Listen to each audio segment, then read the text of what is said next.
Article 312 article 249 இது ரெண்டுக்கு என்னென்ன வித்தியாசம்?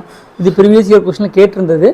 ஒரு ஆல் இண்டியா சர்வீஸ் ஒரு பணியை வந்து புதிதாக உருவாக்குவதற்கு எப்படி கொண்டு வருவாங்க அப்படின்னு கொஸ்டின் கேட்டிருந்தாங்க.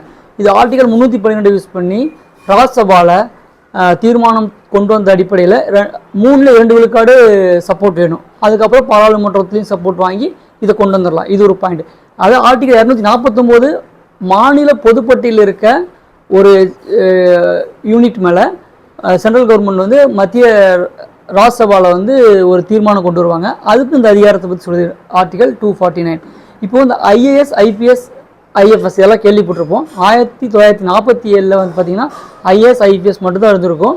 ஆனால் அதை வந்து ஐஎஃப்எஸ் கொண்டு வரதுக்கு 1963 கொண்டு வந்திருப்பாங்க, நடைமுறைக்கு கொண்டு வந்திருப்பாங்க. அது செயல்பாட்டுக்கு வந்து 1966. இதுவும் ப்ரீவியஸ் இயர் கொஸ்டினில்.